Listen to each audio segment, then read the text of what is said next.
Tuhan bersamamu.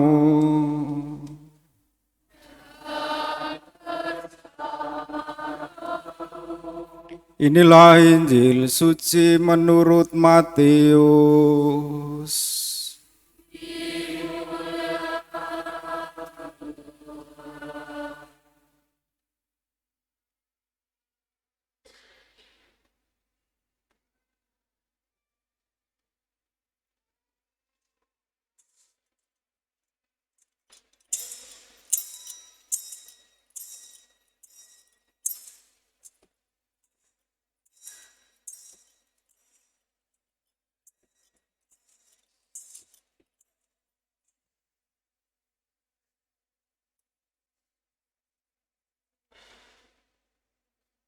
Pada zaman pemerintahan Raja Herodes, sesudah Yesus dilahirkan di Bethlehem di tanah Yudea, datanglah orang-orang Majus dari timur ke Yerusalem.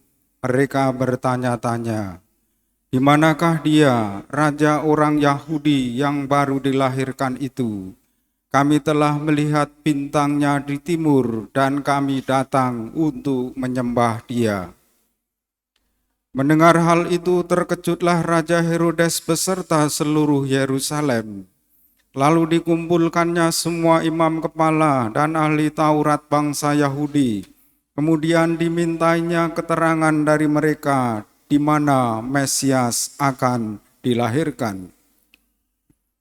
Mereka berkata kepadanya, "Di Bethlehem, di tanah Yudea, karena demikianlah ada tertulis dalam kitab Nabi. Dan engkau, Bethlehem, di tanah Yudea, engkau sekali-kali bukanlah yang terkecil di antara mereka yang memerintah Yehuda, karena dari engkaulah akan bangkit seorang pemimpin yang akan menggembalakan umatku Israel." Lalu diam-diam Herodes memanggil orang-orang Majus itu dan dengan teliti bertanya kepada mereka kapan bintang itu tampak. Kemudian ia menyuruh mereka ke Bethlehem, katanya, "Pergi dan carilah anak itu dengan teliti, dan segera sesudah kamu menemukan dia, kabarkanlah kepadaku, supaya aku pun datang menyembah dia." Setelah mendengar kata-kata Raja Herodes, mereka pun berangkat. Lihatlah, bintang yang mereka lihat di timur itu mendahului mereka sehingga tiba dan berhenti di atas tempat di mana anak itu berada.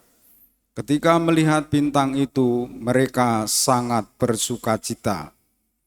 Mereka masuk ke dalam rumah itu dan melihat anak itu bersama Maria, ibunya.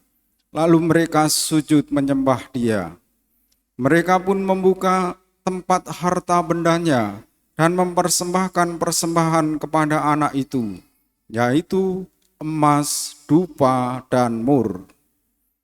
Kemudian karena diperingatkan dalam mimpi supaya jangan kembali kepada Herodes, mereka pun pulang ke negerinya melalui jalan lain. Demikianlah sabda Tuhan.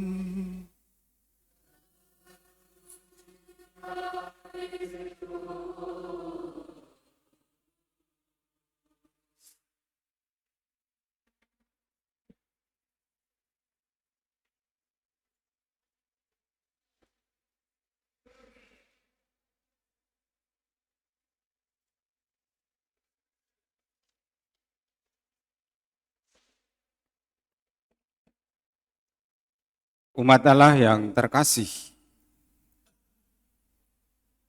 pada pesta Epifani, hari raya penampakan Tuhan, kalau di Roma, pesta penampakan Tuhan dirayakan sebagai pesta Bifana. Orang saling memberi hadiah yang ditaruh di pohon Natal atau di kandang Natal. Dan di Piazza Novana di tengah kota Roma datang Sang Bifana yang membagikan hadiah. Seperti pesta Sinterklas di Indonesia. Maka perayaan hari ini menutup perayaan Natal dan Tahun Baru. Esok harinya mulai kerja seperti biasa dan kandang Natal dibongkar usai pesta. Perayaan hari ini juga boleh disebut sebagai epilog, penutup dari perayaan Natal. Pesannya bagi kita atau mereka yang sudah melupakan pesan Natal. Pesan Natal yang dibacakan atau dihomilikan pada malam Natal atau hari Natal, tetapi masuk telinga kanan, keluar telinga kiri, tidak tersimpan di hati. Nah, hari ini untuk mereka-mereka itu, kita pasti ingat pesan Natal itu.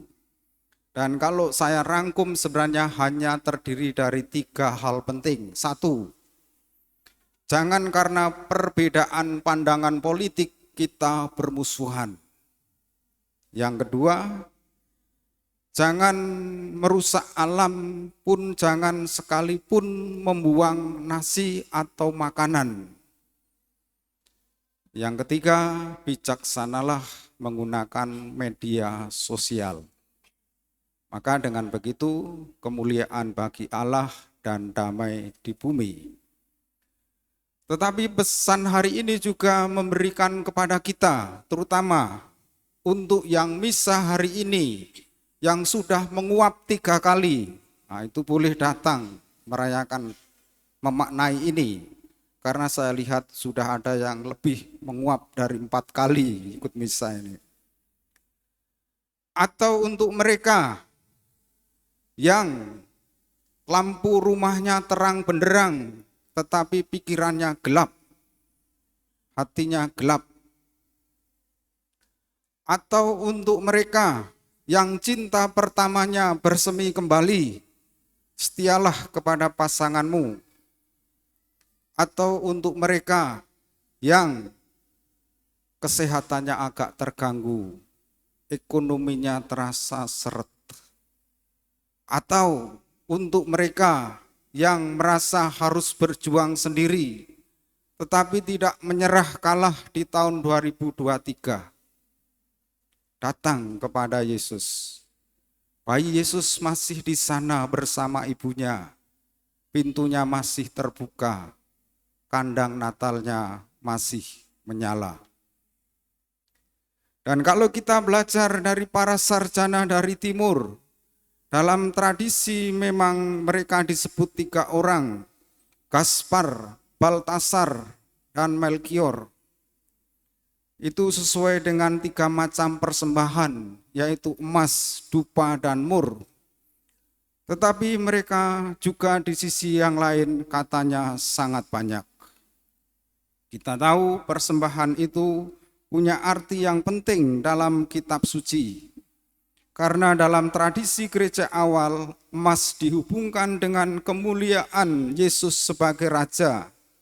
Dupa yang kita pakai dalam perayaan Ekaristi Meriah hari ini juga mau melambangkan doa kita yang melambung ke surga. Dan itu juga menunjukkan martabat ilahi Yesus. Dan mur nanti dipakai untuk merawat jenazah Yesus. Dan memang pada waktu itu mur dipakai untuk merawat jenazah sebelum dikuburkan. Dan 3 persembahan itu menandakan kemuliaan Yesus.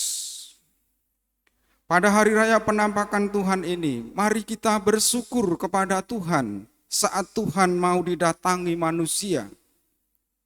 Mari kita menggunakan seluruh keilmuan kita, kepandaian kita, apa yang kita miliki seperti para sarjana dari timur untuk mencari Tuhan, karena Tuhan mau dijumpai. Dan barang siapa menggunakan seluruh kepandaian dan apa yang ia miliki untuk berjumpa dengan Tuhan, mereka akan sangat bersukacita dalam hidup. Marilah kita mempersembahkan hidup kita untuk kemuliaan Tuhan dan kedamaian hidup kita. Mari kita menemukan cahaya, menemukan bintang, dan kita menjadi bintang, menjadi cahaya. Dan semoga kita menjadi cahaya bagi orang lain. Kita berdiri, kita berbaharui iman kita.